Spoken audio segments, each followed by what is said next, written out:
ഇതിപ്പം ശാന്തിവിള പറഞ്ഞ ഇതെന്ന് പറഞ്ഞാൽ ഒരു ഫാൻ ഷോയ്ക്ക് പോയി ഇരുന്ന് അദ്ദേഹത്തിന് പറ്റിയ ഒരു അനുഭവത്തെ പറ്റി അല്ല പറഞ്ഞത്. അതായത് ടോട്ടലായിട്ട് ഇപ്പം നമുക്ക് ഇവിടെ പ്രസക്തമായ കാര്യങ്ങൾ ഞാനത് ആദ്യം തുടക്കത്തിൽ ചോദിച്ചത്.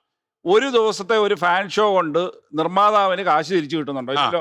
അതൊരു കണ്ടന്റ് ഡ്രിവൻ ആയിട്ടുള്ള ഒരു പടമാണെങ്കിൽ, അതായത് ഫാൻ ഷോ കൊണ്ടുള്ള ഗുണം ഉണ്ടാകുന്ന വെച്ചാൽ ഒന്ന് ഫാൻസുകാർ ചെയ്യുന്ന നന്മകളോ അതിനെപ്പറ്റിയുള്ള മോശപ്പെട്ടുള്ള കാര്യങ്ങളോ ഒന്നുമല്ല, അവർ വെൽഫെയർ ചെയ്യുന്നുള്ള കാര്യങ്ങളുണ്ട്.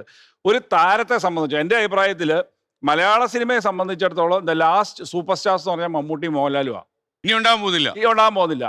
അത് യാഥാർത്ഥ്യമാണ്. അതെന്താ അങ്ങനെ പറയാൻ കാര്യം? അല്ല, അത് കാരണം ഓർഗാനിക് ആയിട്ട് അത് സംഭവിച്ച, വർഷങ്ങളായിട്ട് സംഭവിച്ച ഒരു പ്രക്രിയയിലൂടെ. കാരണം ബാക്കി നമ്മളൊക്കെ പഴയ മനുഷ്യർ വേണ്ടല്ലോ അങ്ങനെ. അല്ല, വേടൻ പാടാൻ പറ്റുന്നു. അതിനുശേഷം കാരണം തുടർച്ചയായിട്ട് 13 മെഗാ ഹിറ്റ് സിനിമകൾ ചെയ്ത ദിലീപ് ഏട്ടനാണ്. തുടർച്ചയായിട്ട് മലയാള സിനിമാ ചരിത്രത്തിൽ തുടർച്ചയായിട്ട് 13 മെഗാ ഹിറ്റുകൾ ചെയ്തതാണ്. അതായത് ഒരു സമയത്ത് മലയാള സിനിമ തകർന്നിടുന്ന ഷക്കീല സിനിമയുടെ തരംഗത്തില് മലയാള സിനിമയെ പിടിച്ചുയർത്തിയത് ദിലീപേന്റെ സിനിമകളാണ്. മീശമാധവൻ പോലെയുള്ള സിനിമകളും, കല്യാണരാമൻ, പഞ്ചാബി ഹൗസ്, ഇതുപോലെ തുടർച്ചയായിട്ട് ഹിറ്റുകൾ ചെയ്ത് ഒരു ആവറേജ് സിനിമ പോലും സൂപ്പർ ഹിറ്റ് ആക്കിയത്. റിയാസ് പറയാൻ വന്നത് അതുകൊണ്ട് ദിലീപിനെ പോലുള്ളവർ നിലനിൽക്കുമെന്നാണ്. പുള്ളി സൂപ്പർ സ്റ്റാർ ആണ് മലയാള സിനിമയുടെ. ഏറ്റവും കൂടുതൽ ഇത് ഫാമിലി ഓഡിയൻസിന്റെ ഇടയിലും എല്ലാ ഓഡിയൻസിന്റെ ഇടയിലും ഇതുള്ളത്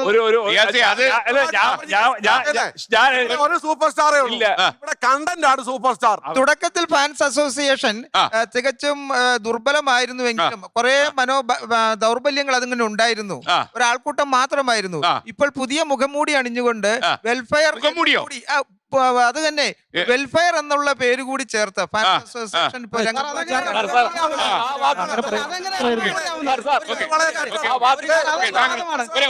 സാറ് പറഞ്ഞ മുഖംമൂടി എന്നുള്ള പ്രയോഗം ദയവ് ചെയ്ത് പിൻവലിക്കണം. കാരണം ഇവിടെ ആരും മുഖം മൂടി വെച്ചുകൊണ്ട് ഇങ്ങോട്ട് വന്നിട്ടില്ല.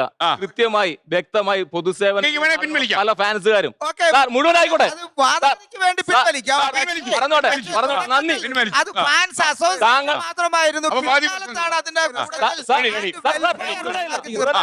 സാറ് പിൻവലിച്ച നന്ദി, സന്തോഷം. പിന്നെ എനിക്ക് ഒരു കാര്യം കൂടെ പറയാനുള്ളത്.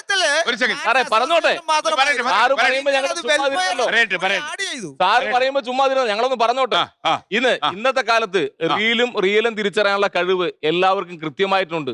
അപ്പൊ ഏതിനെ ഫോളോ ചെയ്യണം, അത് കൃത്യമായ ധാരണ എല്ലാവർക്കും ഉണ്ട്.